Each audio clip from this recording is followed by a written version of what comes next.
Hello, kiddies. It's your old pal, John Kassir, the voice of the Crypt Keeper.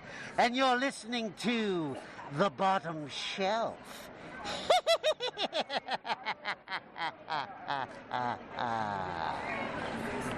All right, guys, 2 boxes down. Wait, did you guys catch that flash of light? Where'd Celeste go? Oh man, All what's happening with the wormhole? right, everyone, hand check.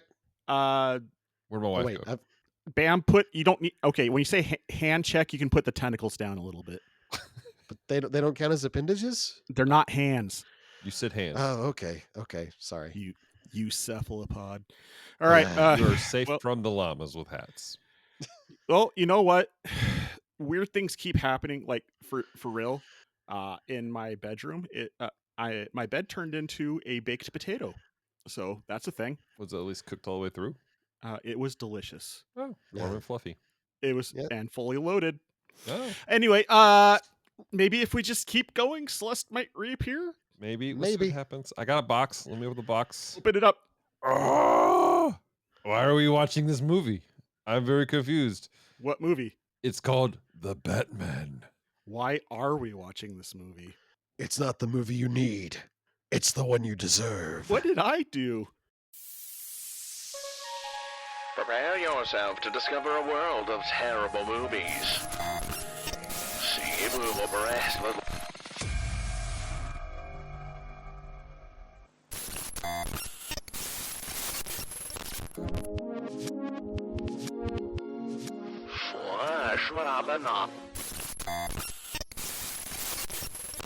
On the bottom shelf.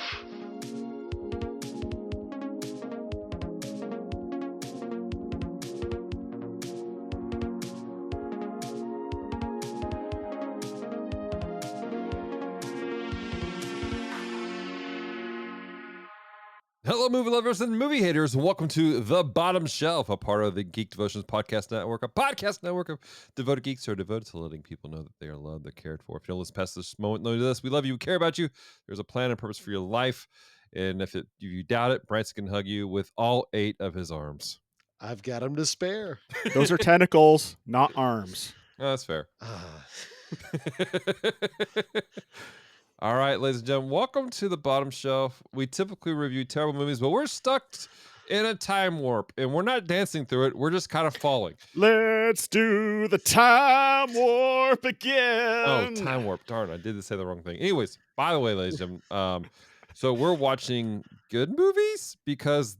Debatable. Okay, well... Critically declared okay movies, but... So we've had a fun time so far. We watched Deep Impact recently, and I did. That was a fun movie. Was it? I recall thinking it was a fun movie. Oh, must have been nice. I mean, it was only like 20 minutes ago that we talked about it. I mean, yeah, totally. And then before that we watched Lady Hawk. Yeah, Now that's a good movie. Was it? It was. It really was. So, ladies and gentlemen, we have opened up the next box, and it is called The Batman. I'm going to start calling this the wormhole of John hate, because that's what it's starting to feel like. I mean, at least Celeste was lucky enough to get zapped out of here. But okay, so for everybody at home who doesn't understand why I am having issues, like I have been avoiding this Batman movie since it came out, like even before it came out, like. And Dallas can testify to this. Like when they announced that Robert Pattinson was going to be playing Batman, I made a meme with. No, wait, it wasn't Robert Pattinson that I made the meme for. That was for Ben Affleck. I put not my Batman, but even still, same concept. I was not Sparkle into. bats. I was not into sparkle bats. I do not want a Batman that women swoon for. Is what it came down to. So I was a little bit upset about it. Deadgum Bruce Wayne, dude. That's exactly what he is. It's not it's Playboy millionaire Bruce Wayne. Anyway, so but here we are. I am a good sport and I will play the game. So I'm so proud of you. I lost the game. I don't play that. Dallas, I don't play that game. Why? Why? Ugh. I've been reflecting on college a lot lately. Ugh. So Okay. Branson, why don't you introduce the crowd to the movie? yes, introduce them to All the right. thing that I've been running from. All right. The Batman is the first DCEU free DC film of the 2020s. It is directed and written by Cloverfield Lane and Paradox producer Matt Reeves. It stars Robert Pattinson, who transformed from a Twilight vampire into the Sparkle Bat himself, Batman. Joining him is the voice of Mary Jane, Zoe Kravitz, the first Catwoman to go from a brick house to a gritty Gotham landscape. Watch over Gotham as Lieutenant James Gordon is the voice of Marvel's The Watcher, Jeffrey Wright, and then the heavily transformed former Bullseye actor Colin Farrell as the Penguin. All right. I was wondering if you were going to get the joke about the brick house. Oh, yeah. I didn't get it.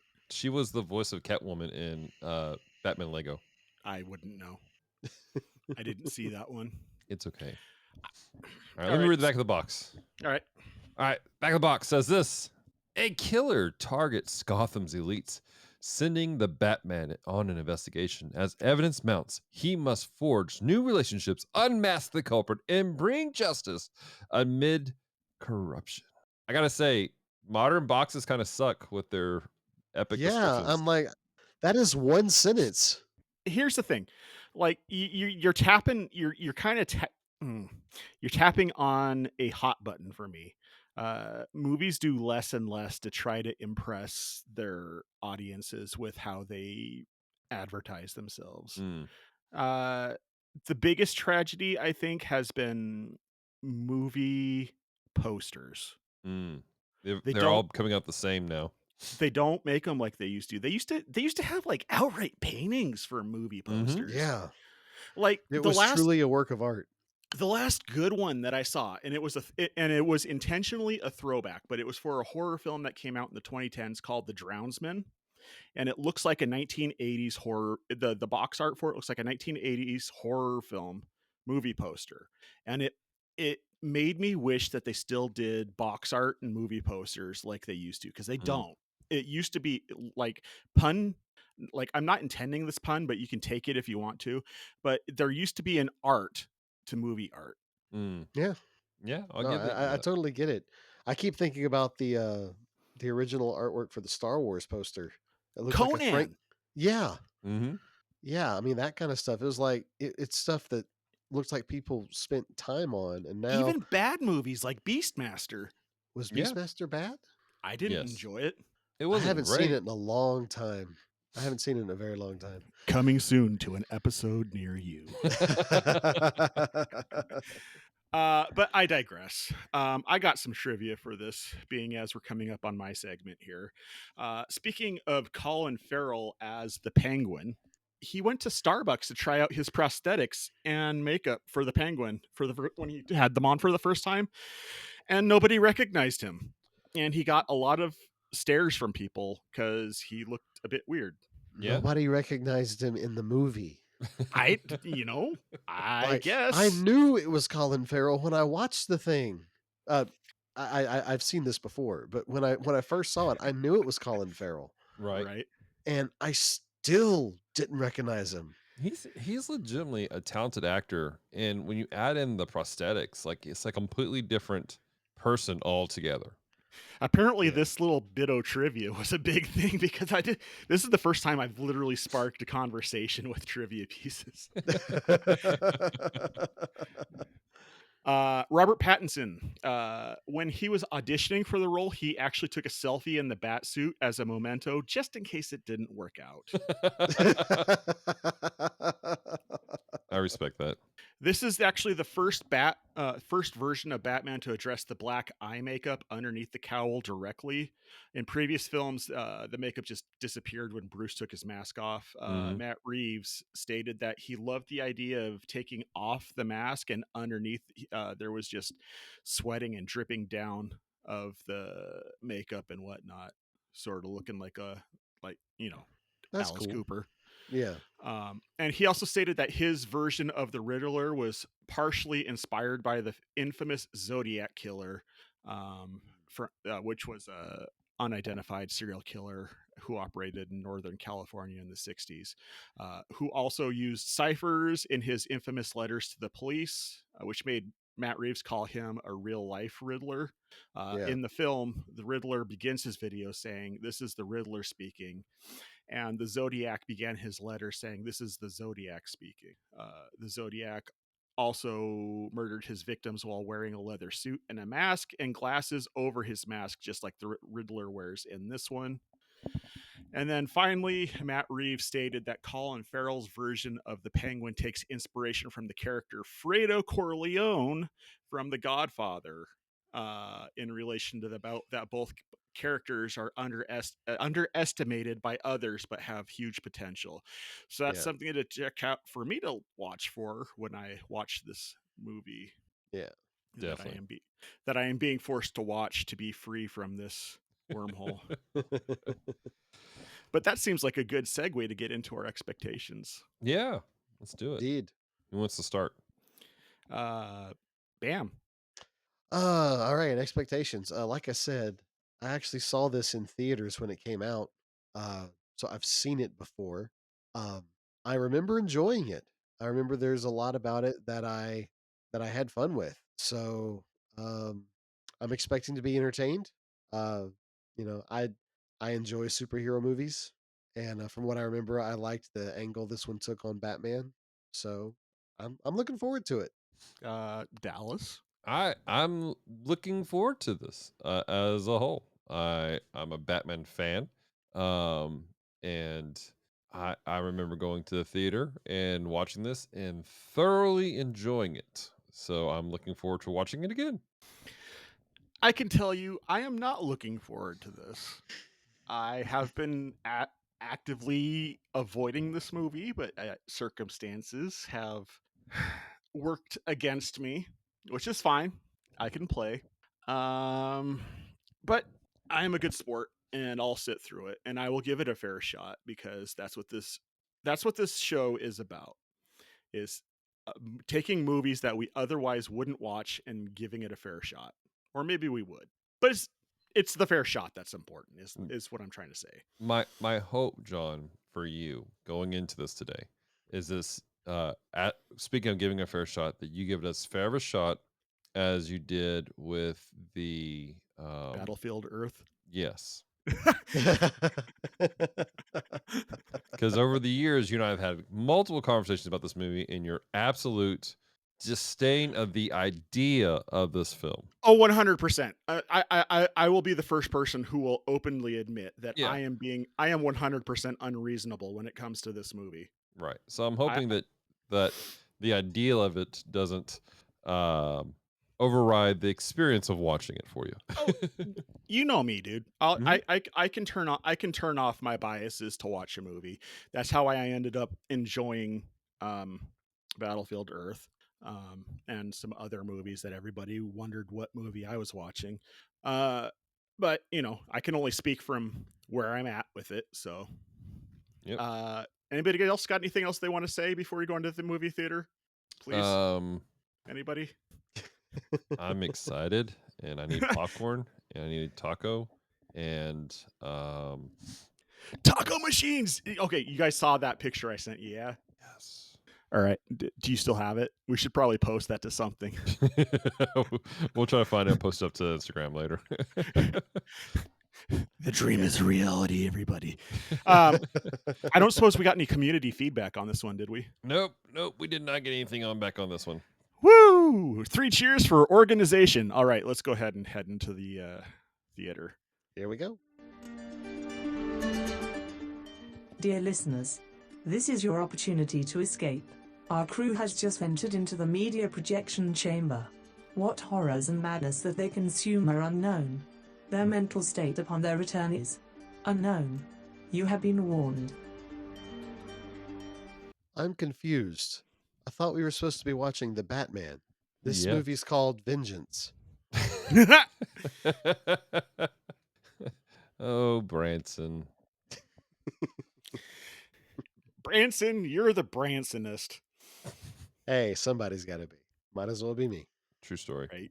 All right, gentlemen. Well, we just came out of the theater. We watched a film together. Yes. Let's.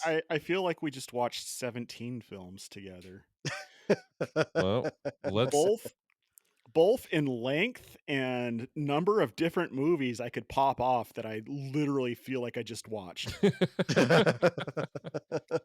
It's fair. Well, let's talk about it. Let's go into our spoiler-free thoughts first. I'm going to kick it off by saying the cinematography of this was freaking beautiful. There was a lot of really good shots in this movie. No, go on. I'm not gonna state when this was in the movie because this is not the spoiler part. Mm-hmm. And this isn't a spoiler for me to describe this one camera shot. Mm-hmm. But there is at one point in this movie where it's an overhead shot in a completely dark and flooded arena Mm-hmm. where we see Batman holding up a flare, leading a bunch of people to safety. I love that shot. So That shot, for real, dude, like for real, Mhm. like when I saw that shot, I said to myself, that is a modern version. That is like if you were to paint that, that could be a modern Oh yeah. take on the on the Exodus. Oh yeah. Like Definitely. literally, Batman is such a mosaic character in Yeah. that shot. Mm-hmm. I'm just like, oh, Oh man, I love that shot so much. I looked at Celeste when we saw that originally. I said, I need this picture as a background somewhere because it's such a beautiful scene. 100%. Like that would make like the best computer wallpaper. Oh my gosh, it's Yeah. it's stunning, and part of it is because the whole film has this noir feel to it, and I really want a black and white version of this just to see how it'll play out because I think it will work. Yeah. They do such a great job of playing with lights and shadows throughout the entirety of the film, and they play well with like the kind of lighting they do. That yes, it's a dark film, but it doesn't feel dark. Does that make sense? It's like Mhm. what was Yeah. that film we watched last couple years ago that was we were all like, gosh, it was so dark. We couldn't see a daggone thing throughout the entirety of the thing. I think it was a Kubrick film or something like that. It was a space film that we watched with Branson's Tomato. Oh, that was Dark Star. Dark But Star. Dark Star's not a dark movie. That No, but wasn't the one. but visually it was dark. Like I had Okay. a hard time seeing it Yeah. the entire time. No. What I'm saying visually, Dark Star is not a dim movie visually. Mm, I think I you're remember getting what it you're mixed talking up with about, but something. I can't remember what movie it was. right. There's been a few movies. There was I want to say the first Leprechaun had a couple moments where it Mhm. was like that. There were a There's few one scenes in recently. Guyver. Guyver was the Guyver. one that kept coming up. That's the one. Yeah. Yeah, The first Guyver. The second The one was all first one. during the daytime, and you could see the the zipper. yeah. Yeah. We We saw talked too about that much. because that's one of the reasons the monsters actually looked decent in the first movie is because it was too dark for you to see how bad the costumes were, but it actually helped. Right. But yeah, with this movie, the focus is more on the lighting, and it really doesn't matter what the color. I mean, the color makes Oh, it color look neat. 100% Mm. is Yeah, but even important if in this you movie. but even if you remove the color, I think still of just pure as a pure value thing, it would be enjoyable. Oh, you talking about giving it the Zack Snyder treatment and putting it in black and white? Yeah. Going Mhm. This movie does play a lot like a film noir movie. Mhm. One of my biggest gripes, having seen it now, is that this movie didn't need to be a Batman movie to work. Oh my gosh, yes. Yes. I wrote that down. There was The entire time I was watching this movie, I did not feel like it needed to be a Batman movie. In fact, I felt like I would have enjoyed it more up until a certain point. I need to caveat this. I can't finish this thought in this section, but up until a certain point, I feel like I would have liked this movie more if it wasn't a Batman movie. Like if Mm. they would have made this purely a Jim Gordon movie, Mhm. I would have been 100% on board with this. I don't think Batman was necessary for this movie. Right. or take Batman's character and instead of making him a mass vigilante, just make him a guy who wants to drive around and beat up criminals. Like, leave Bruce Wayne in his motorcycle outfit that he was in most of the time. Just leave him in that. Take away the need to dress up like a bat and let him do the exact same thing. Let him go and beat up criminals. Let him, make him a private eye uh, Right. that Jim Gordon works with. And I think you would have an excellent film noir movie. There were elements in that it almost felt like they had to remind us from time to time. By the way, this is a Batman movie. You know what movie? You know what superhero movie this felt like? And I'm gonna say this, and I'm gonna watch both of you go, yes. This felt like the movie version of the Netflix version of Daredevil. Yes, I can see that definitely. yes, absolutely. Yeah. You could remove Batman, insert Daredevil, and this would work just as well. Remove the villain and remove Falcone and put in Kingpin. Uh huh. Mm-hmm. Yeah, But see, that's because the it's thing. a very street level Yeah. type story. I think it's one of the reasons why I love this. And again, we're not getting into spoilers with this, but this movie encapsulated a lot of what I've been looking for in a Batman story. Um, Mm. you go back and you look at all the Batman movies we've had, from Adam West to all the ones from the 90s, the 2000s, and even like 2000s. There was there that they marketed it as this like gritty realism, but even still there was a level that wasn't there. This right here grounded things, but it focused it more on the detective side of who Batman is. Yeah, And again, why the reason I love comics is you have different forms of storytelling, and the characters are just the vehicle for those storytelling types. And so the fact that this could be a movie without Batman is awesome to me. But I love the fact that Batman is the vehicle for this story itself. and I have a couple of things to speak to directly about that, about why the things I think they could have done differently to make Batman more of a necessary character, Hmm. to where it wouldn't work just as a generic PI film noir movie. But I got to get into spoilers to talk about that. I get that. So, um, I'll say I want to say speak to the costuming also. The Okay. costuming of this film was, in my opinion, fantastic. We talked about how I mentioned a minute ago. This feels very grounded, far more grounded than I think than the Nolan movies were. But then they were also just it was amazing what they did. We talked earlier in the opening of the show about Colin and how he was completely different. Like that it didn't make sense for him to look so not like him, and it worked well. Like it didn't look like it was a prosthetic that he was wearing. It was just a different Yeah. person altogether.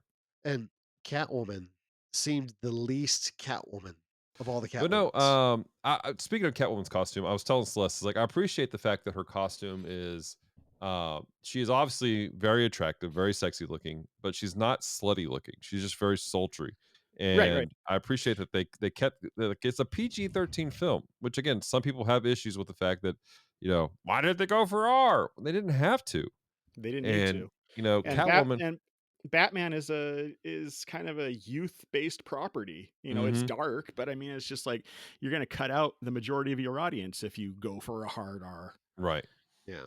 Exactly. And so they kind of kept that balance throughout the entirety of the film. I mean, it's a dark, it's a violent film, but never crossed the PG-13 rating. No, And that included the characters that they had. Um, Catwoman has always been the I say always been has been portrayed for decades as the love interest for Batman. And but the way they did it, they didn't do it in a way that I'm just like, ugh, you they know. weren't trying to be titillating. Yeah, Right. exactly. And so I appreciated that they kept that balance there. The Her out. costuming though. Sorry, what, Oh, go ahead. Bryson? I was actually going to talk about the costuming. Oh, Uh, huh? go for it. I was just going to say her outfit is one of the things that I felt like was oh yeah, by the way, this is a Batman movie, because she spends most of her time with her mask off. It's just Hmm. her and her cat suit. Yeah. And then every once in a while she puts on the mask, and it's just this ski mask but with the little seams that stick out to make it look like cat ears. Hmm. And it almost felt like a nod more so than a costume. Yeah. Like Mhm. Like, when you watch a movie and you have a special cameo by somebody that's a nod to something else. Mm-hmm. It felt like that. It felt like the movie trivia was, oh yeah, this character was inspired. If the writer of the movie said, well, I was inspired by this character by all the Batman comics I read where Catwoman would show up, and so as a nod to Catwoman, she'd put on a ski mask that had little cat ears on it. It felt Right. more like an homage than it did. No, this is Catwoman. This is supposed to be Catwoman. Yeah. I definitely have some thoughts on that costuming. That might kind of speak to that a little bit because I was looking at Batman's costuming specifically. Mm-hmm. I'm a Batman fan, but I'm more a fan of Batman for his villains than Batman himself. Mm-hmm. But anyway, I have all the Batman movies with the exception of Ben Affleck in this one, and I've taken a really hard look at Batman outfit, and a lot of it was cut and stitch with leather. I can't talk tonight. And I think what the direction was that they were trying to go with costuming in this one was they were trying to make it look like costumes that legitimate real people would have the capacity to make. Mm-hmm. Yeah, You know what I'm saying? Like in the Nolan movie, in the Nolan verse, Batman was ordering parts for his stuff from China and yeah, stuff like that, and they don't even talk about how Batman made his suits in all the previous movies. But I mean, they were all latex and bat yeah. nipples, and That was only Val Kilmer forward. no, it Michael Keaton wasn't. didn't have bat Val, nipples. Val Kilmer didn't either. It was 100% Dr. Ross. But anyway, Oh no, you're right. You're right. With the Bat Visa card. Val Kilmer was the one that introduced the bat butt. oh, The was there a bat butt on his suit? when he puts on the prototype suit or whatever, Oh, he they do a shot of his butt oh, in the suit up sequence. gotcha. Yeah. Yeah. At any rate, it's been a hot minute since I've watched Batman Forever. But Right. at any rate, I think they were just trying to go with the whole DIY outfit aesthetic a little bit. Obviously, Batman suit's going to be a little bit better because he has access to better material and Mhm. better, Yeah. stuff. But so I think they were trying to make it feel a little bit more gritty, underground DIY Sure. because Yeah. even Batman's Batmobile wasn't as uber as all the Nolan verse or even the I don't know what we call the series with the three different Batmen. Um The 90s Batman. yeah, sure, we'll go The with that. original. Yeah. The So Burton verse. I think they yeah, call it the Burton verse. Right. except Jerry Bruckheimer did the last two, but Yeah. whatever. Yeah. I'll say this to the costuming with in that world. One of the influences, and it's undeniable, and I think there was an interview where he actually mentions it, is that he heavily pulled from Batman Year One and Batman Year Two. And in Batman Year One, it's the first year of Batman, and they said he's only been around for 2 years. And the great thing about Batman Year One specifically was the fact that it was super ground level. Like his costuming wasn't perfect yet. And Catwoman also was that way. She was a ground level person. There's a lot of things that and we'll get into spoilers here in a little bit, but it's a lot of aspects about the Catwoman character in this film that comes directly from Year One. And it's just like what you say. It's this like they're figuring it out. They're putting stuff together and trying to figure out what works and what doesn't work as vigilante and villain. Yeah. So, and I think that's what makes this movie great for me and fitting in with that noir feel is that there's texture to it. It's not the slick latex that Val Kilmer has. It's there's a grittiness. There's nicks and cuts and stitches in his helmet the entire time. Mhm. And maybe that's what's contributing to this whole idea of me saying you could just as easily make this a regular film noir PI movie as you could a Batman movie. Maybe part of it is because the aesthetic is not overly comic booky. Mm, It's very, very grounded in realism. hmm Batman's mask, you see the stitches where he put it together. It's not this hardened carbon fiber bat colored, bat thing. Um, like you said, Catwoman's outfit is it's not designed to make her look like a cat. It makes her look like a cat burglar. Mm-hmm. She just happens to have cats around. His Batmobile is just a souped up car. It's not a But boy, howdy, I, what a car! yeah, oh yeah, it was a great car. Don't get me wrong, but like if I saw that driving down the road, I wouldn't think, "Oh, there goes the Batmobile," like you would with like Tim Burton's Batmobile. That's I Nah, would it'd be say, "Oh, more that's something just to the a effect. it's It just a would just souped be up something. car." Yeah, you and me are riding the same wavelengths today. I was just gonna say it would be something more closer to the effect of like, oh man, that's a dope vehicle. Yeah, Mhm. exactly. You think it would be going to a car show or something. Right. Yeah. So, can we get into spoilers, please? I've got so much more I want to say, but I can't give it away. I'm sure you do, but I got spoiler free stuff yet. Whee! Actually, this is my final spoiler free thing is that this movie was overlong, 100%. There Really? was a lot. There was plenty they could have cut out of this movie, and it would have made it a better movie. There was a lot of long, drawn out shots that could have been reduced that didn't need to be as long. For instance, can't talk about that. You see, But spoilers. there like literally when I was when we were when I watched this movie, it was literally I was like, okay, so it's about to end now, and then I looked at the status of it, and it was only at an hour and 40 minutes in. I'm like, oh no, I've got an entire half of a movie left. And then I watched some more. I'm like, okay, it seems like it's wrapping up now. Nope, still had another hour left. Okay, it's wrapping up now. Nope, still got another 30 minutes left. I'm like, this movie literally felt like it ended 5 times. It's like they were trying to end this movie and every movie that it was I don't know if I want to say inspired by or ripping off, but I will say this to give a little peek behind the curtain, as John says sometimes.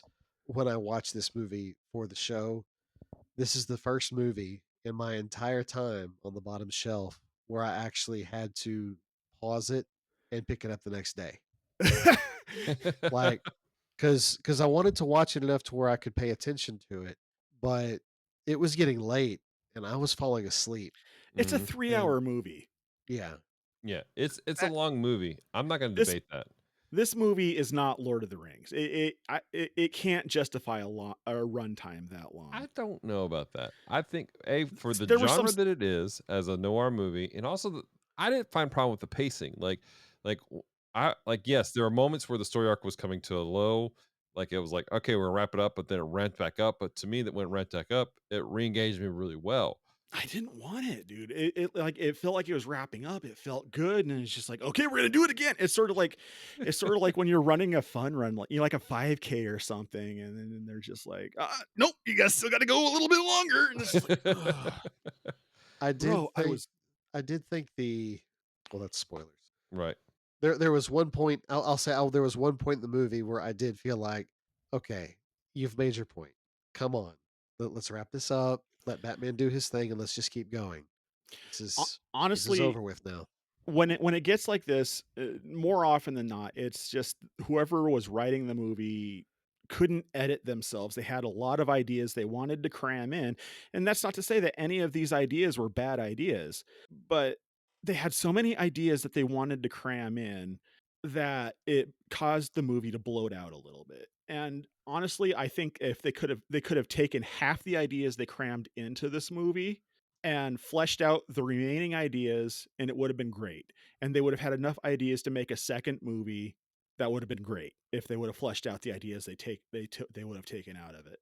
So Do you So think if they made this a 3-part miniseries, like 3-hour long parts, it would feel better? Like it would be more maybe, digestible? maybe. I I can mean, see that. Because there it's sort is a lot of story in it, and usually if there's a lot of story in one movie, it would do better to stretch it out so you could spend more time with each story instead of trying to jam it all into one movie. yeah. I mean, but by the time they were starting to resolve narrative threads, if to be honest, because there was so much going on in this movie that by the time they started resolving narrative threads, it literally felt like they were checking off a checklist. It's like, okay, we resolved this problem, we resolved this one. Okay, now we got to. But they were intentional about it, but it felt intentional, like they did it in such a way that it didn't kill the pacing, but like literally, there was too much going on. I So think. here's my pushback. I don't think they could have. I agree, it's long, and there are certain portions I'm like, okay, you could have cut it here, and you could have picked up with a sequel movie, make it 2 hour-and-a-half-minute films. The problem is this: when this movie came out, we are on the back end of the debacle of the Justice League movies. We are on the back end of the death of the DCEU as a whole. People are screaming and clamoring and claiming like we want the Snyder cut, right? That's what's happening in the world. They had one shot to make a movie that goes, this is what this world is, and people like it. I don't think you could have cut this movie at the halfway marker and gotten a sequel. I don't think that there would have been it would have satisfied. They would have had to do a plethora of things to make that happen that I don't think it worked out. I think this was like, we got one shot. Here it is. Do you like it? And clearly people did. I mean, it made bukus of monies. All the monies. I mean, I can only maybe. Here, hold on. Let me back up because my mouth started talking before I had finished what I wanted to thinking about what I wanted to say. I don't. That's fine to say that, but in the same sense, I can only judge the movie based off the movie that's being Mhm. presented to me. I can take into the account of the time period it was made in certain instances. For instance, like if we're like when we talk about the first Leprechaun movie, and I have my rant in it that it's a product of its time. You couldn't, but as far as what's going on with the production company during that time period, I don't think that's a fair thing to really bring in when you're critiquing a movie, Mhm. because yeah, that may be the reason why they made certain decisions why they did, Mhm. but in the same sense, I can only judge the movie that's being put in front of me.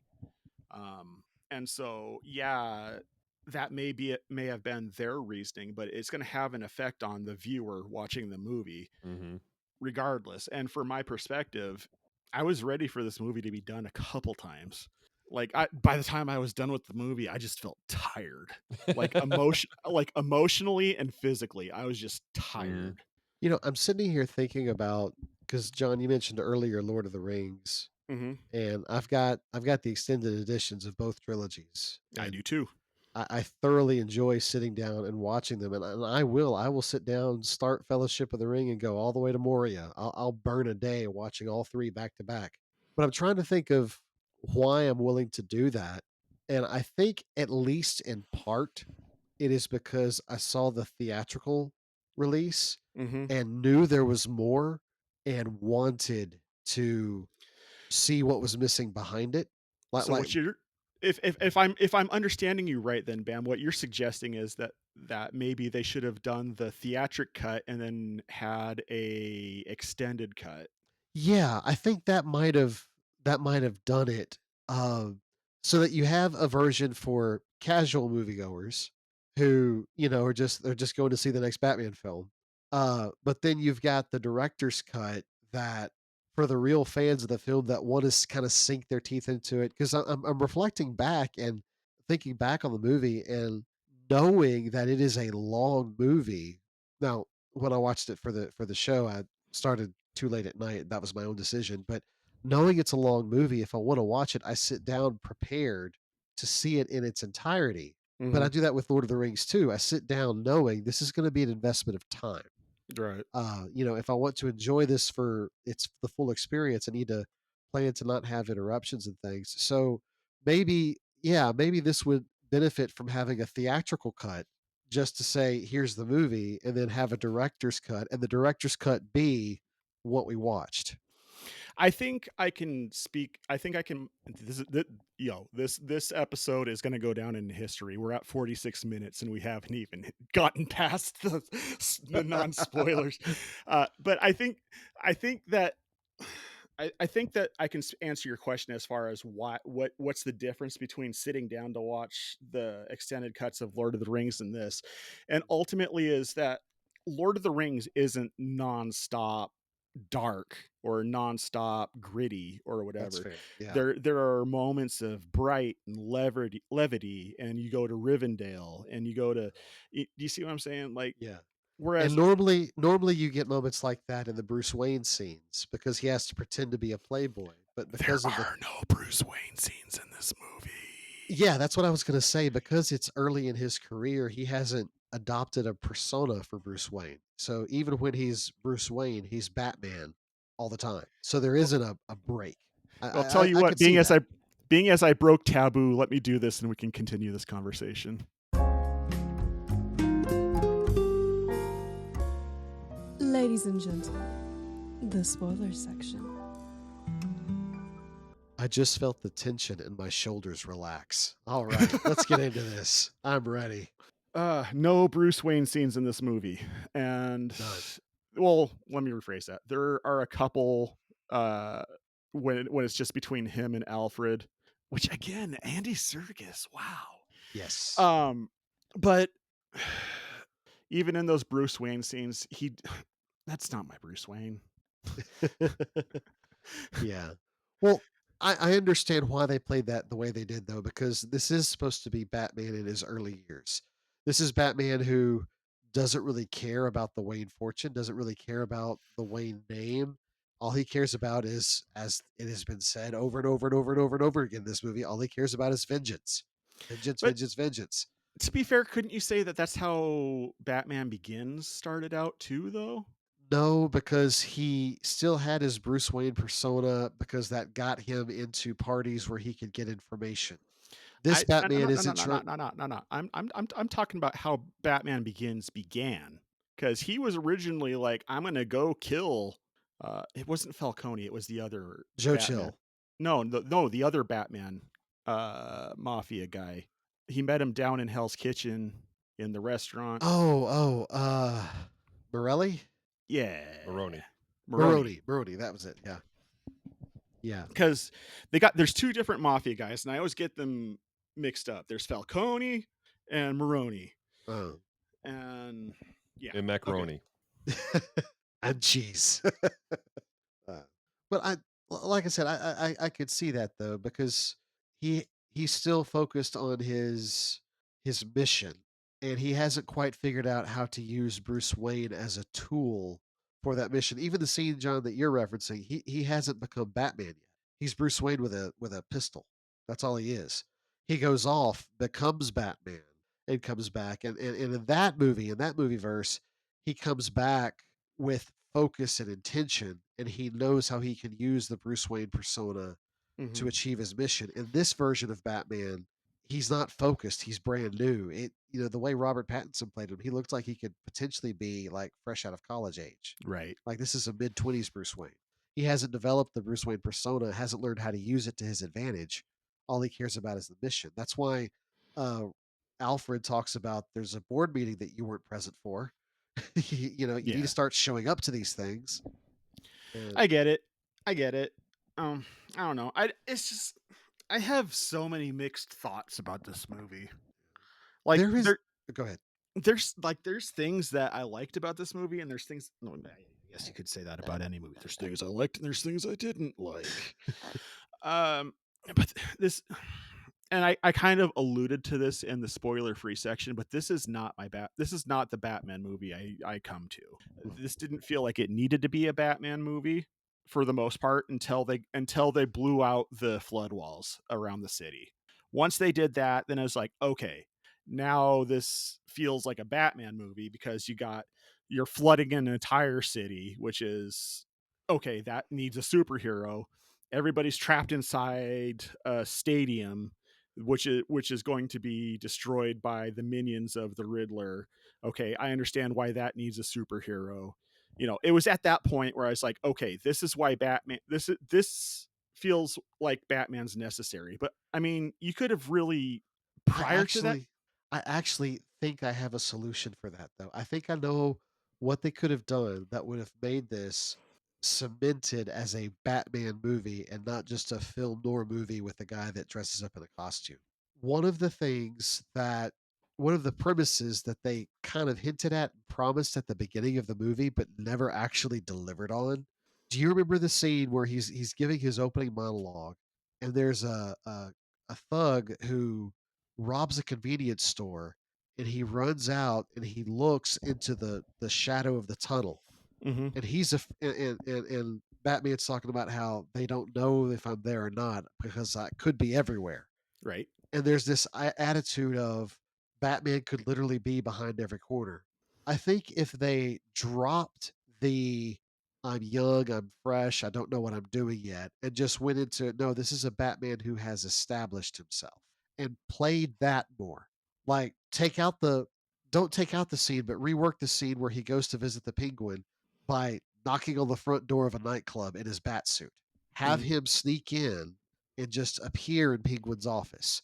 Uh, when he shows up to fight those skull painted guys at the very beginning of the movie, instead of him just slowly walking in, like have him make the lights go out and do the monster thing where guys just vanish into the shadows. Like play up the Batman is an urban legend thing. I It, hang on, I got to finish my thought all right. because then he's this urban legend, he's this myth, and his intention is to strike fear. Like he doesn't care about inspiring hope. All he cares about is striking fear. He has his entire interaction with Selena Kyle. He has his whole thing, his history's ripped apart by the Riddler. You have the moment where the floodwaters came in and Batman stops worrying about stealth and being a monster in the night. Then he becomes a symbol of hope. He cracks that flare out, that very scene you're talking about, where he cracks the flare, holds it open, and leads people into safety. And then he's standing in daylight, putting people into stretchers. And then at the end of the movie, instead of having him just riding off on a motorcycle, have him in his bat cave working on a new suit. And on the new suit, you have the bat symbol with the yellow oval behind it. Can I throw out an even simpler suggestion on how to fix this movie? It might be simpler, but I love the idea of him No, becoming a symbol of hope. It'll be simpler, Okay. and you'll like it better. Okay. Take out Batman, put in the Shadow. That would work, but then it wouldn't be a Batman movie. I'm trying to make it a Batman movie. I'm trying to make it a better movie. No, but see, have y'all read what's it called? Justice League New Frontier? Nope. Yes. Have you seen Fantastic book. the animated movie? Nope. Okay. In that movie, there's a scene where Superman is visiting Batman in the Batcave and Robin is there. And Robin's like, "Oh, wow, you really know him." And Batman's like, "Don't you have homework to do?" And so Robin runs off, and Batman's costume is noticeably different. And Superman makes the point and says, "What's with you? You've got a kid sidekick? You've got a new look? What's the deal?" And he says, "I just realized that I want to scare criminals, not children." Because earlier in the story, there's a situation where Batman's trying to rescue a child from a cult, and the child is just as scared of him as he is of the bad guys that have kidnapped him. And it sits with him and it bothers him that children are scared of him. So he changes his costume to be less scary and more in the vein of Superman, more of a symbol of hope type thing. Takes on Robin as a sidekick, and I think that is a theme they could have explored in this film. I'm glad they didn't. Oh, whatever. But bro, consider your audience, my dude. That is not a John movie, and you know it.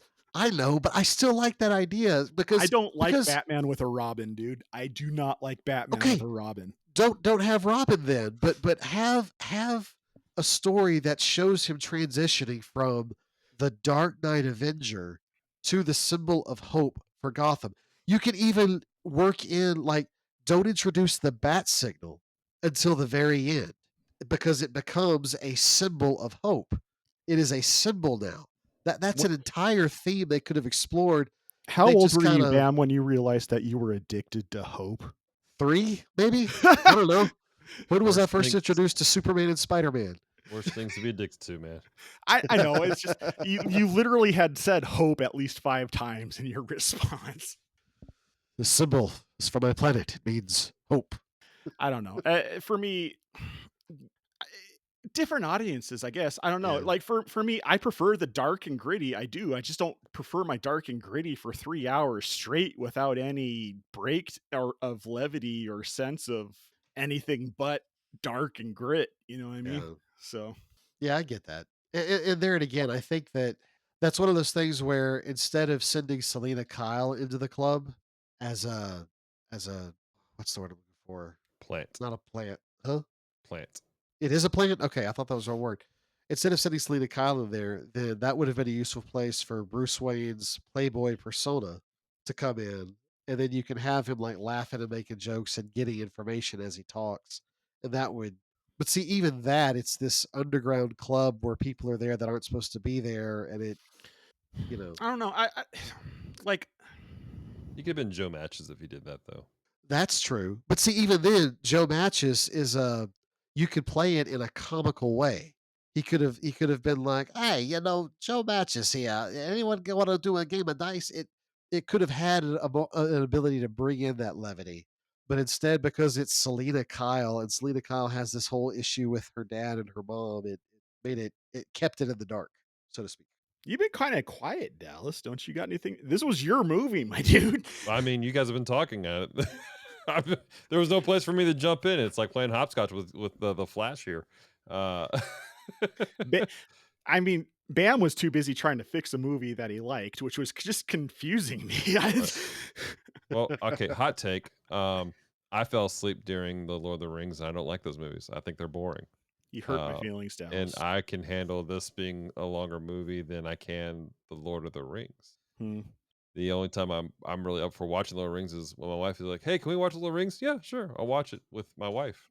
Because they're boring to me. They're slow, and to quote my friend Paul J. Powers, it's slow and boring. This though, the action keeps going, things keep moving, and again, let me ask you. All right, I know you've read No Man's Land, but how much Batman have you actually read, John and Branson? I don't know what you're talking about with No Man's Land, so You've mentioned not No Man's Land. You read the or you know about oh gosh, what is it called? Nightfall. Nightfall. He knows about Nightfall, not No Man's Land. So I never have all mind. I have all three Nightfall. Right.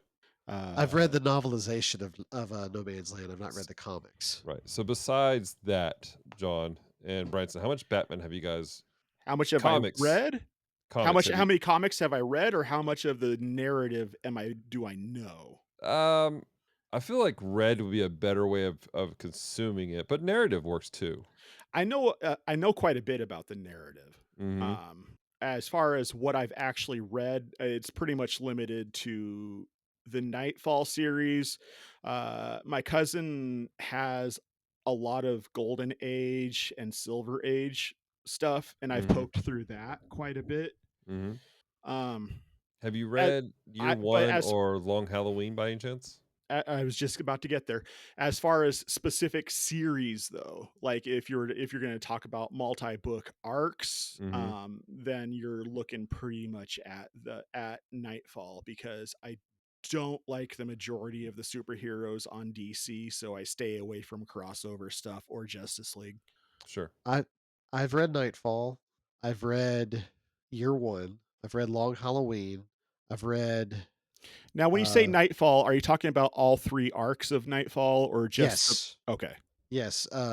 Batman breaking, Jean Paul Valley as Batman, and then Bruce Wayne coming back as Batman. I've read that whole thing. I've read Second Chances, which is when Jason Todd became Robin. I've read A Lonely Place of Dying, which is when Tim Drake became Robin. Like I said, I read Long Halloween. I read Year One.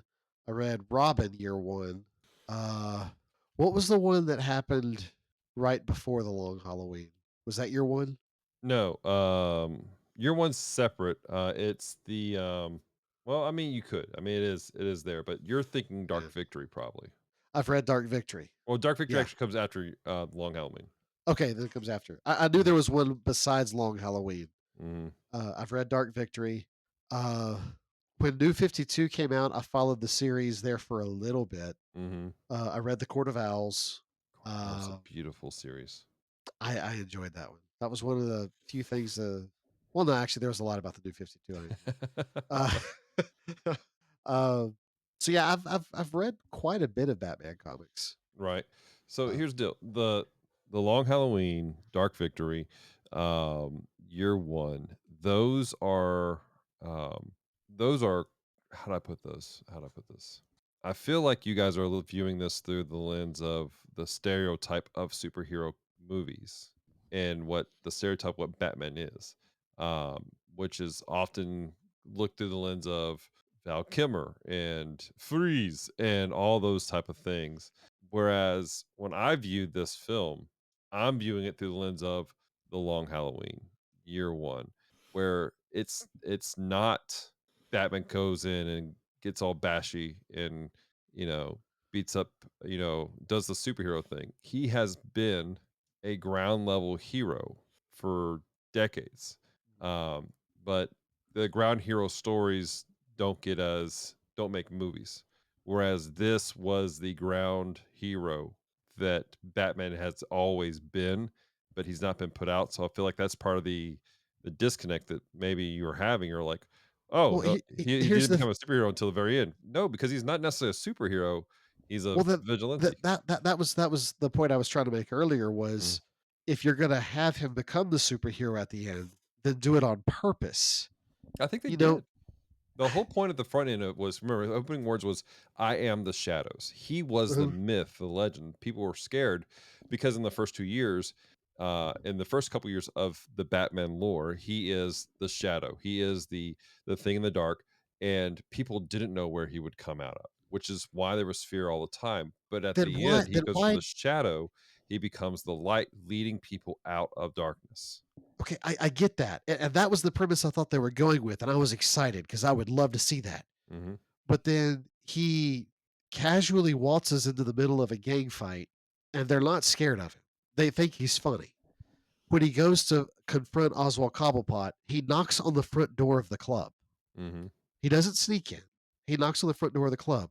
Uh, when he tries to solve the Riddler's question before the bomb, they take him to a police station. And how he is laying unconscious in that police station in a room full of cops that hate him and his mask is still on makes zero sense to me. Hmm.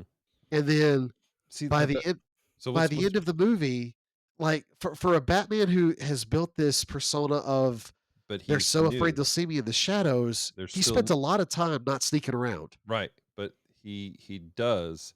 Again, this is still the new. He's still becoming the Batman. So I if you guess go back to year one, he's still figuring the stuff out, and he yeah. still is unsure of himself. He hasn't built everything. There's only pockets that know there's rumors, so that the group of thugs, they're young kids who are just they're out for kicks, and they see him, and the one kid though, he sees the bat symbol and there's fear. Like he's gripped by the fear of the symbol itself in the sky. He goes, "This isn't right." And then Mhm. Batman comes in, kicks butt. So again, we're still at this ground level of him becoming who he's supposed to be. Jump forward to the whole thing about you brought up the whole thing with him punching into the the to go after the penguin in the lair. Again, that was that young Batman. What you said at front end, like he doesn't know who he is yet. He hasn't figured everything out, but he's learning about fear and intimidation at the same time. So And so I guess what I'm saying is if you're gonna play the young angle and he's just starting out, then I don't think that he would have had enough time to make himself enough of an urban legend that people would be afraid of seeing him in the shadows. Like I guess that's what it is the two ideas are conflicting. I Either he's been around long enough that people are afraid of him, or he's so brand new that Legend of the Batman hasn't become a thing yet. But it seemed like they tried to do both in the movie, and it feels like the two ideas were fighting each other. See, I don't think so. Again, he's been around for 2 years doing this. I mean, in 2 year span, there's time for things to reach out. And remember, Gotham's massive. Gotham is not Shreveport, Louisiana. It's not Spokane. It is. It is literally Spokane. Spokane. It is literally New York City Mhm. brought into the space, and it is so compact. And again, he's in the darkness, he's at Yeah. nighttime, and he can't be, and he says that I can't be everywhere, and so he has to choose where he does go. Yeah, And so the I legend is got that. beginning to grow there, but he's not there now. The scene with the cops, that scene is explained to me for me because of the fact that half the cop force, and you see this in the comics, they're like, we're with Gordon, this is a good guy, we're not going to jack with him. But then there's the Yeah. other half that's like, we're on Falcone's payroll. Right. And then you have those like, and we don't see him in it, but Bullock, Mhm. who he's just a good cop, but he doesn't like vigilantes, period. Uh-huh. And so I see that as working at myself personally. Maybe it's just a difference in storytelling style. You But you I like it to be guess black and white. You want it to be like, bam, here he's a legend, but now he is hope. And John's just like he's a gung ho gritty superhero who's beating up everybody. And I'm trying to go like, but he's a ground level dude who's figuring Mm, life out still. yeah. I guess that makes sense. I don't know. Like I said, I thought it was a missed opportunity Sure. to I like your idea. I like the idea of him working on a suit and it becoming it's the one with the yellow on it. I love that idea legitimately. That would require the Robin though, in my opinion. The Robin yeah. figure. I don't want Robin. That's okay. We do. Okay, so I was Tr- I was so terrified that they were going to make the mayor's kid become Robin. I was No. that was so actually a meme. That was like so many memes. That They that had would be an injustice to the Robin character as a yeah, whole. There's that would be. no Robin that could fit in at all. Dick Grayson wouldn't fit in. Drake wouldn't fit in. Todd wouldn't work in. Carrie would not work in. I mean, none of it Oh works. yeah. Certainly not Damien. So that would be an Okay. utter misjustice. So hot take, and I may get the stank guy from Dallas for this. I actually like Robin as a character better than Batman. I can see you liking that. That Um, Get makes it out. that tracks for you.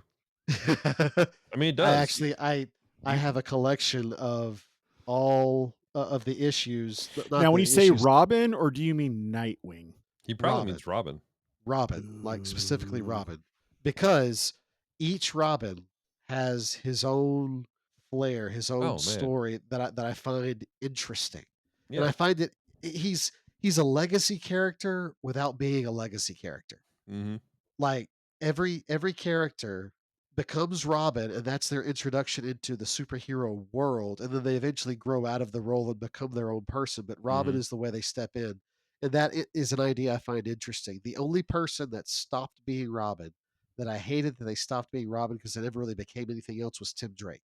Like Yeah, he became Tim Red Drake Robin. became Red Robin, which is just it's still Robin, I you think that know. was a decision made because they realized we can't age these people too much. I Yeah. mean, Todd is a psychopath, but he died, he came back, he's got some Right. PTSD going on. Yeah. He doesn't like clowns anymore, and so he's got Red issues. Hood. He is but at the same time, like what I love about the different Robins though is that they all are different aspects of who Batman is. Yes. Drake is the detective. Todd is the what do you call it? He is the the the gruesome, the hard edge, the I'm here to just hit everyone in the face. Uh, whereas Dick is the I care about people Right. aspect of who Bruce is. Damien though, he's the wild card because we're not really sure. He's still growing into his personality. He's this hardened ninja who was raised by his grandmother or his grandfather Yeah. to hate the world, but now he's learning to accept this new role um as a Wayne and trying to figure out what that means for him. And I really find his character to be fascinating altogether. Tim Drake is my favorite Robin because one, he figures out who Batman Hey, is. hey guys, Yeah. can we talk about the movie we actually watched instead of just? All right, all right. We'll save that conversation for a calm talk. We'll have a special Robin edition of calm talk. I do want to say though, going back to the idea of Batman the detective, when I realized that he was wearing recording lenses Mm-hmm. and him being at the crime scene just looking around and taking everything in, and then you find out after the fact he's doing that so he can go back and review the footage and actually like investigate, Mm-hmm. I thought was next level genius. Oh yeah. Like when I first saw that in the theaters, I actually did like oh no way, because I thought that was a bit because you look at him and he's this stoic figure in the room just kind of taking everything in, Mm-hmm. and then you like what's the deal? He's just standing there, and then you realize that he's deliberately looking at everything so that he can investigate it, so that he can look into it. Mm-hmm. And I thought that was a neat modern take on the Mm-hmm. detective Batman. Yeah. That you've got a little bit of that modern technology, but it's still the old school detective work. Yeah. But at the same time, he's still observant. Like he's the one that saw the hatching of the tool, and he's picking out small details as he goes. I was gonna say something and I completely lost my train of thought. It's gone. Okay, never mind then. I have a Um, thought. Oh yeah, It's there it coming. is. It's coming. This one thought that came to me when I was watching this movie after they laid everything out, they completely wholesale ripped off the narrative from the Telltale game, the first Telltale game. See, I haven't finished that one yet. I've enjoyed it. I haven't finished it, but It's you're the right. same story. All they it's did was the- add Riddler.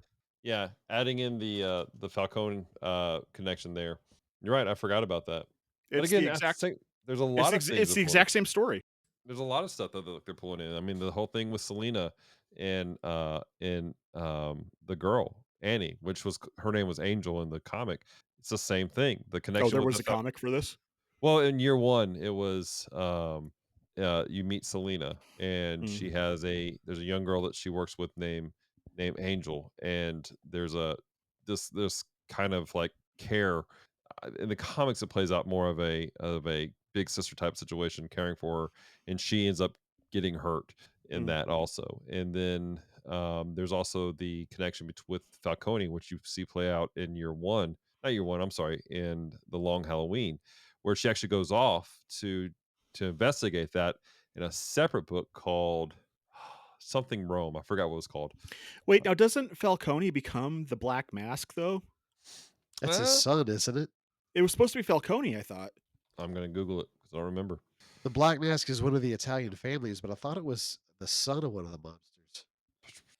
Me watching the two actual comic book nerds just go to town on their computers after I just dropped that on them. They're like, It's wait, Roman Sionis. Roman Sienna. So it's not any of the Mm-mm. famous crime. At least that's in the New 52. So alter ego. Yep, Roman Sionis. That's how he You is know, across the board. Sionis was it. That was right. Now I'm remembering. Mhm. So I pull that back.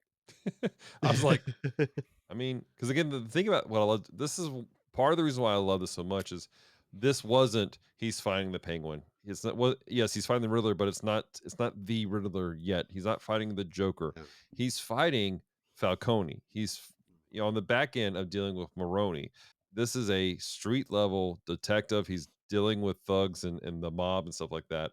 I And again, actually it's like this version of the Penguin as the organized criminal who runs the nightclub.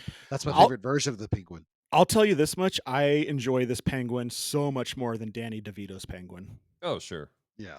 yeah, absolutely. That's not hard. That's not a dig against Danny DeVito. He acted his butt off. He took what he was handed and he did with the best with what he could. Yeah, Speaking of which, did you know that he actually ate that fish raw? Like I did. that was Seriously? that was Yes, 100%. He really did. Wow. Kudos to him for being so dedicated. Yeah. For the listeners at home, the look on Bam's face right now is 100% priceless. Ugh. Yeah. The whole thing with him being so penguin like, that was purely Burton's design in that whole movie. And again, it's the early 90s movies, as much as I love them for nostalgia reasons, they got away so much from the source material and they became characters of themselves It became too comic booky. yeah, but even not really like the comic books themselves. One of the reasons why I love Jack Nicholson as the Joker is not just because he is my first Joker, but because he was the last person to play the Joker that was legitimately sadistic and an actual mobster crime boss. Yes. Ledger was Thank you. Ledger was a cool character, but with flat I'm gonna get flack for this. The only reason people think he was the greatest is because he died. I Flat agree. out. I disagree. He was a good character. He did a great job playing sadistic, but he was not the end all of the Jokers. What Just is wasn't. what is the Joker's title? He is the Clown Prince of Crime. The Clown Prince of Crime. Jack Can I- Nicholson's Joker was actually a criminal. Heath Ledger's Joker was a psychopath. He was an anarchist. Yeah, he was an anarchist. So if we want to hold to the Joker's origins, then you've got to have some kind of a criminal element. He's got to want like the Joker, the classic Joker wouldn't torch a mountain full of money just for the heck of it. Mm-hmm. Hang on. Let's walk that back a little bit. Me not being as versed in the older comics, the comics I've read that have had the Joker in there, he has been a sadistic psychopath. Mm-hmm. So I'm not sure where the whole mafia bit comes from as far as the Joker is concerned. Admittedly, like I said, well, not I don't even need to feel bad about this. There is so much Batman out there that Oh, I sure. can't. Yeah. But the Joker that I'm aware of from the comics has always been the Heath Ledger Joker, I think that the Heath Ledger Joker was or rather a form of the Heath Ledger. It was a form of the Heath Ledger Joker. Heath Ledger basically took the Joker that I'm familiar with and took it out to the nth degree, basically. So here's how I will place everything out. The Heath Ledger Joker is a great character of the sadistic side of who he was, but there was always a level of him being an organized criminal in before things got weird in the mid '90s. They say words else. The comic code did some interesting things. Branson will proudly show the comic code tattoo on his left butt cheek if you want ask him to, because he loves it. But I he- don't love what it became. I love the idea behind it. that's the thing. What it became caused the stories to become well, they became like the Adam West of everything. Yeah. Adam Okay. West's It made him Batman was campy. yeah, Made him campy. Adam West's Batman, the whether people realize it or not, the entire undertone was, look, this is the comic code. This is how ignorant things are, type of thing. They were pointing out the hilariousness of it. And so because that was the view that the general audience had, they introduced more of that silliness into the comics as time progressed. On the flip side of that, Burton comes out with the Batman or with Batman, and we get a return to the mobster criminal Joker that he was beforehand. Okay. All right. I guess I'm just not familiar with pre-comic code Joker. Yeah. And so that's fine. And so there was this back and forth between the two throughout the 90s and 2000s of the sadistic and the criminal element. Heath Ledger Mhm. comes out and with his Batman and again or his Joker, again, not a bad Joker. Hear me out. I'm not saying that. Don't come at me.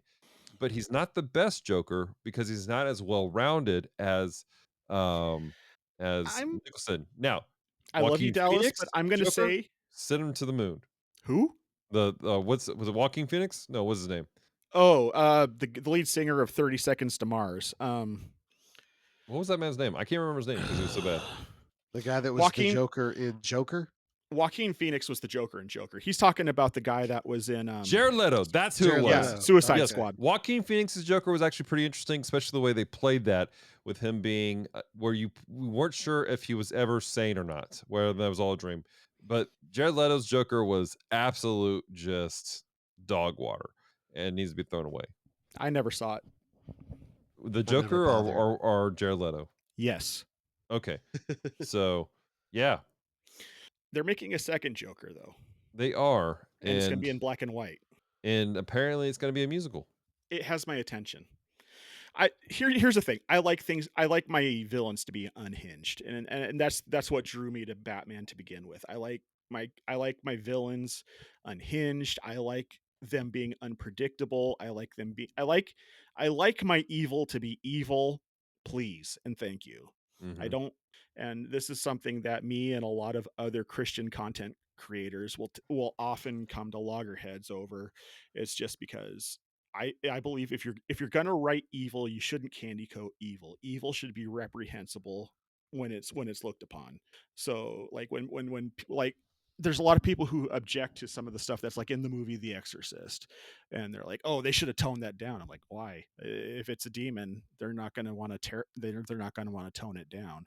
So like for me, when you got someone like the Joker, who's from my perspective is a psychopath, yes, I want them to be as sinister and amoral as possible. And I think my issue with the villain in this movie with the Riddler is it just wasn't my Riddler. Mhm.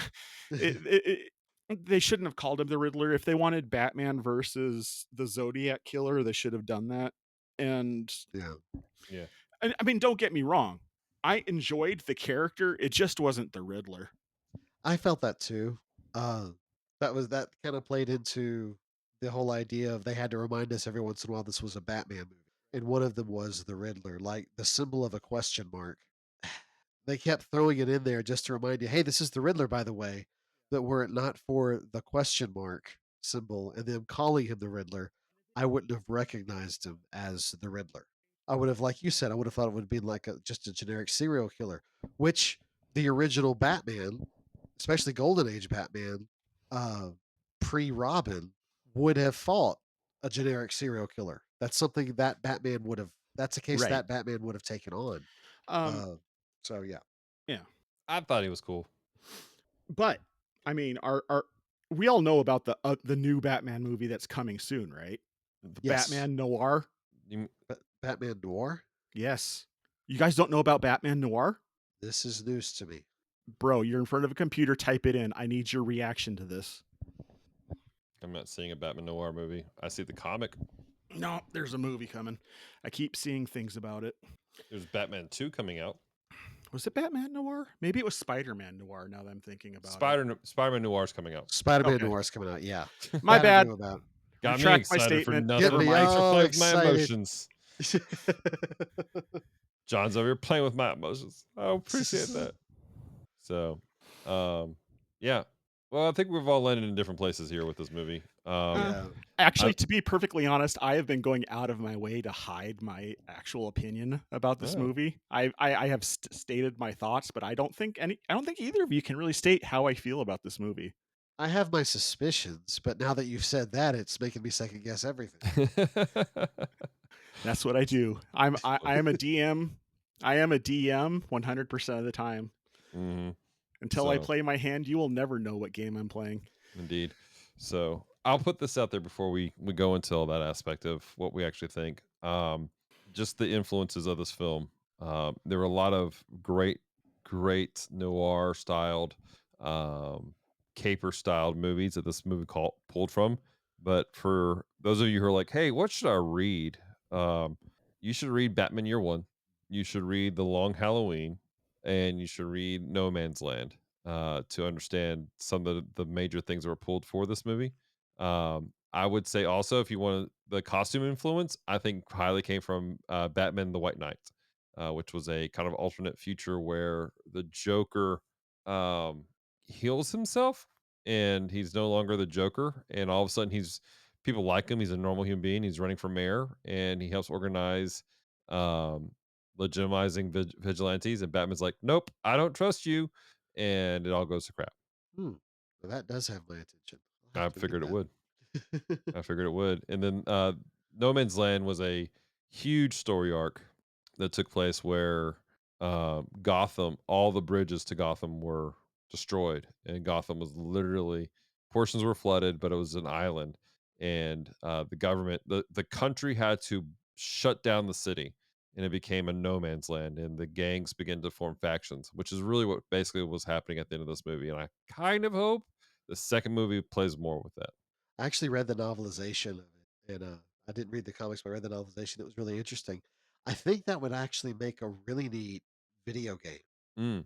They played Like- a little bit with it with was it Arkham City? Yeah, Arkham City. Oh. They played a little bit with it. Not much, but they teased it. Well, like go ahead and make it a full-fledged thing, or do that, but then make it to where you can influence how things turn out based on which factions you help and support. Okay, my brain's running off. We Dear gotta get back to the movie. Rocksteady, instead of giving us this crappy VR game that you're putting out there on Quest, give us the game Branson's thinking of. You will make money. Well, here's the thing. It's not Rocksteady's call. It's WB Montreal. Everybody. Is it W Montreal? Mm-hmm. Rocksteady did the Arkham stuff though. Is I'm Rocksteady not a sorry. thing anymore? They're owned. Rocksteady is owned by Warner Brothers. Oh, I see what you're saying now. I see what you're saying now. So that's the reason why they had to make Justice League kills. Not Justice League kills. Suicide Squad kills the Justice League. Which bombed and is already shutting down their servers. Not even out a year, and people are like, "Yep, we're shutting down." It was trash. It was trash. Yeah. It was a money grab. They paid zero respect to the source material. Yeah, they made people mad, and Warner Brothers was like, "What happened?" But this isn't a video game podcast; it's a movie podcast. So let's get to our final ratings because we're floundering. We here at the Bottom Shelf review movies on a 4-tier rating system. Starting with Top Shelf. This movie is fantastic. I must own it, and everybody should watch it. Then we have the Middle Shelf, which is it's okay. If it's on TV, I might watch it, or maybe I might buy a copy and watch it every couple of years or so. Bottom Shelf is I didn't enjoy this movie. It might be okay for you, but I don't want to watch it again. And then there's the Dumpster Fire, which is where we are going to go out of our way to keep people from watching it. And as far as we are concerned, the movie has been erased from existence. So, with that being said, I'm going to go last because I'm the big question mark on this one. But Is that a Riddler pun? It wasn't, but I will pretend like it was. But Dallas. Yeah. So for me, I'm putting this on the top shelf. It is one of my favorite Batman films of all time. Partially because it is so different from any other superhero movie that was coming out at the time and is coming out currently. And I love the noir feel of things. Um, and I love the detective side of things. There is a personal project I've had in my head for years I've wanted to do, and this kind of tapped into it a little bit. So I'm digging it. Cool. Well, Bam, I will say that listening to you on this episode has been interesting to me because you came in hot and heavy for it, and then you began to argue with Dallas about this movie. In the meantime, I just sat back and watched. Well, part of that is because I went and saw this in the theaters, and when I saw it in the theaters, I loved it. Watching it a second time with the more critical eye, there were some things that stood out that kind of made me scratch my head a little bit. Um, I think the movie is a net positive. I think it has more going for it than it has against it. Uh, I think that the issues I have with the movie, I have because I was watching it with a critical eye. I was actually watching it to critique it. If I were to watch it again and just watch it just for the fun of it, I think I would enjoy it. Uh, I can't give it a top shelf rating because I don't have a desire to go buy it. But I did enjoy the movie. I had a good time watching it. I had a good time thinking about ways I would have written the story slightly different. And I think that's neat that a movie can make you think about, well, how would I tell that story? Uh, so I'm going to put this on a very high middle shelf, not quite top shelf, but high enough that I wouldn't be embarrassed to recommend it to other people. No. Fair. All right. Now, before I go into my review, I am super curious. I want to know what you guys think. Where you think I'm going to land. I'm taking bets now. I'm gonna say you're on top shelf. I'm going to middle shelf it. All right. He plot twist. He goes dumpster fire. Why am I doing this? I hate you, Dallas. I'm kicking you off the show. No, I can promise you, Dallas, I'm not going to dumpster fire this movie. I came into this movie and I pushed my biases aside and I watched it with an open mind because, if I'm going to put one of my favorite movies forward, I would hope that somebody would do the same, give me the same respect because I'm legitimately sharing something that's important to me. Sure. So I want to do that too. So I went into it, and for me, it wasn't a Batman movie. I think I've stated that. Mm-hmm. It didn't bring anything that I like about Batman movies until the final act of the movie. But it brought other things that I enjoy about other movies.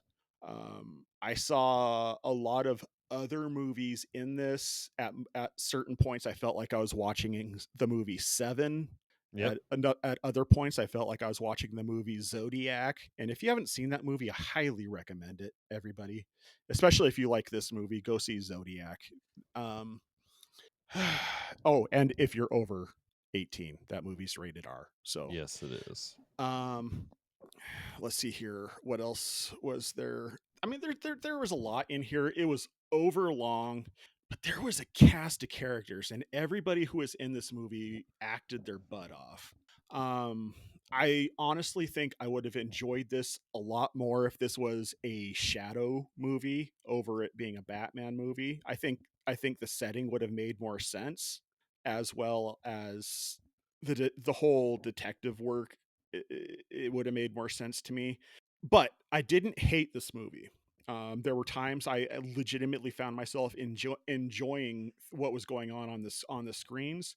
I feel like the car chase between the Penguin and Batman could have been taken out of this movie, and it would have been a better movie. That was probably the most boring car chase I've ever seen. And the reason why I say so is because the rain effects that they had going during this blurred the visuals for me so bad that I felt like I was watching a fight scene in the Transformers movies.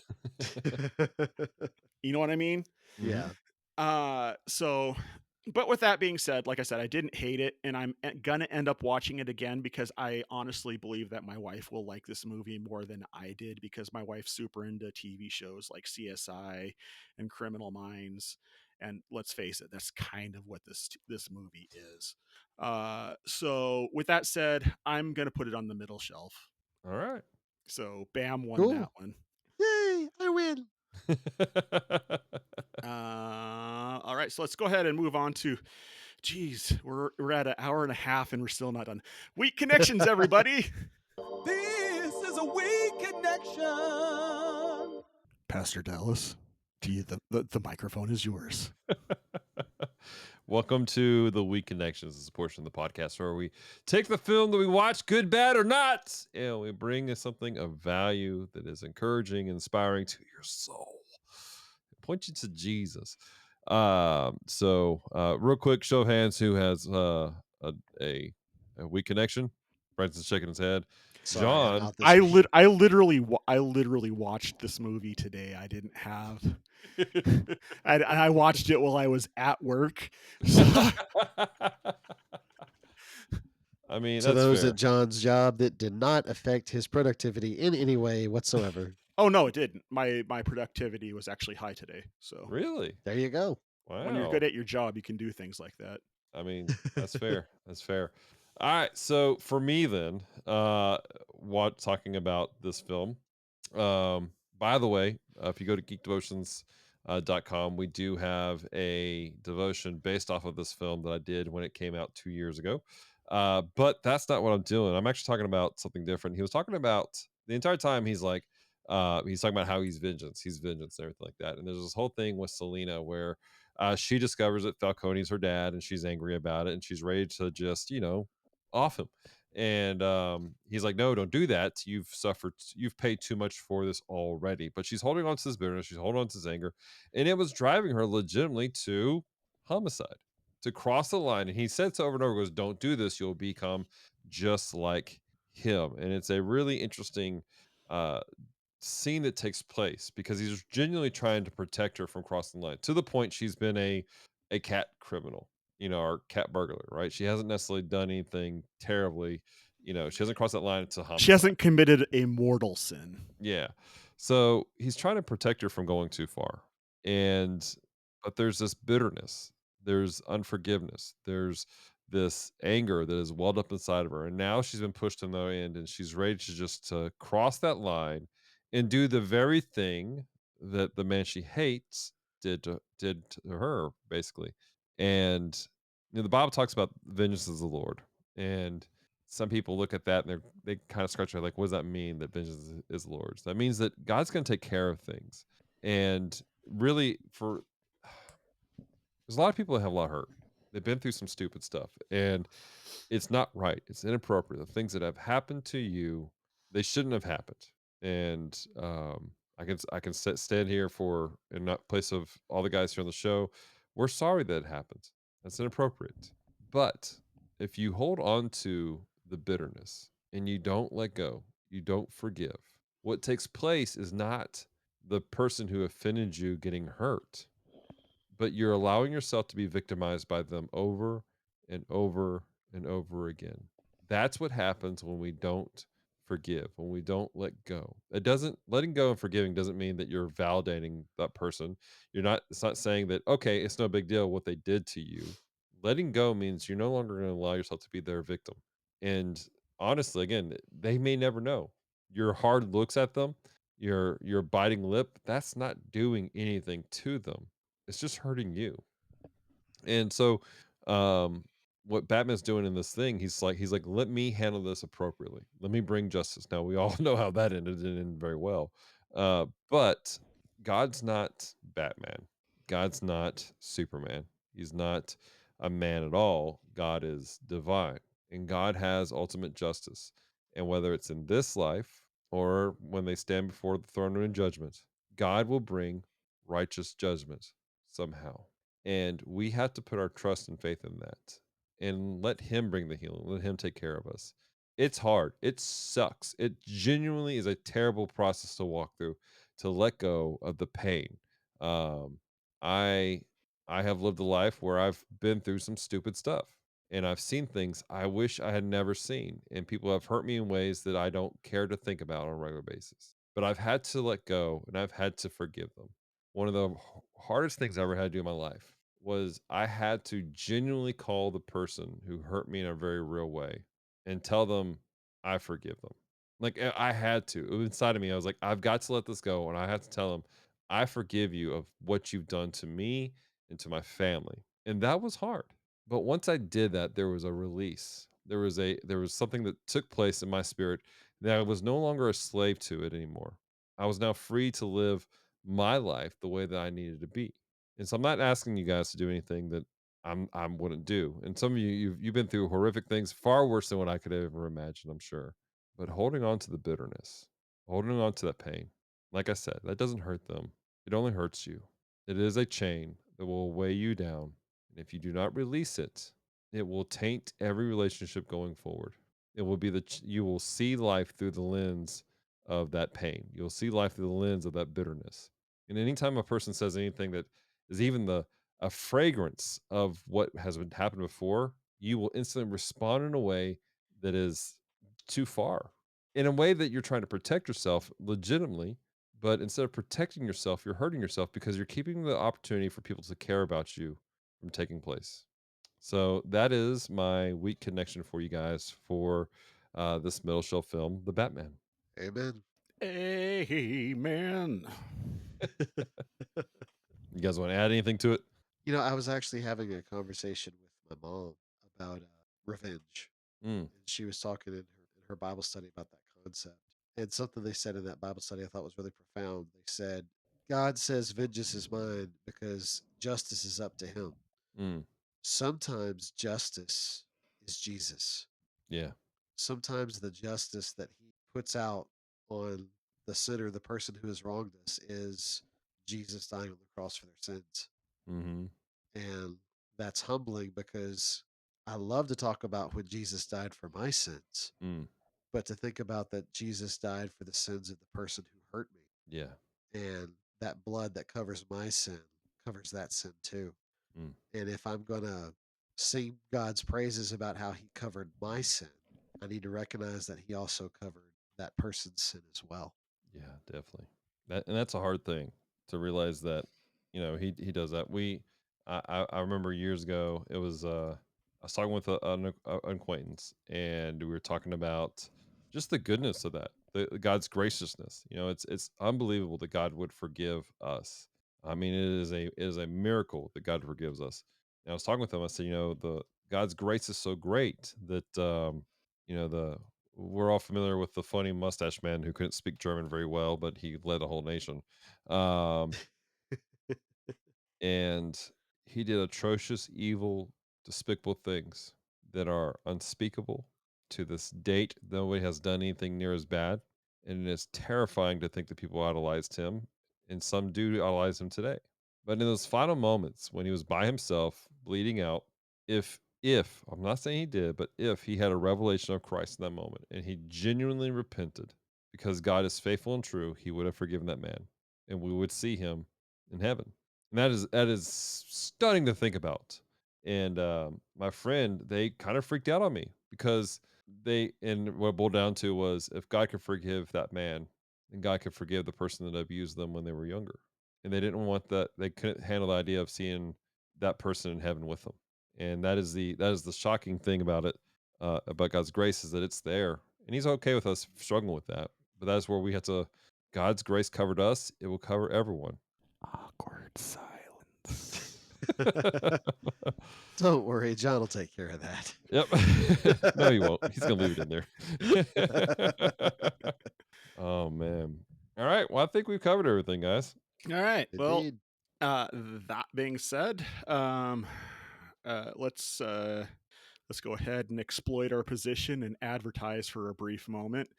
Come check me out at Playing Games with Strangers. That's all I'm going to say. Dallas, where can people find you? Geekdevotions.com, where you can find everything. Geekdevotions.com. Yes, where you can find devotions, articles, reviews, podcasts, including this podcast right here. And also, most recently, a free curriculum that you can download. It's a 6-week curriculum to go along with a Mario Kart tournament that you can do with your youth group and community. But wait, there's more. Like Branson, Yes. tell us what you're doing. What am I doing? I don't know. You don't got anything you want to promote, my dude? Not at the moment, no. All right. All right. Well, with that being said, thanks so much for listening. We certainly hope you've enjoyed this. Please engage with us on the Discords and the Face Space and all the other socials that are destroying the moral fabric of society. And Go Zanga. Bring miss back that GeoCities. I miss Zanga. But that being said, thanks so much for listening. Stay devoted. Peace and love.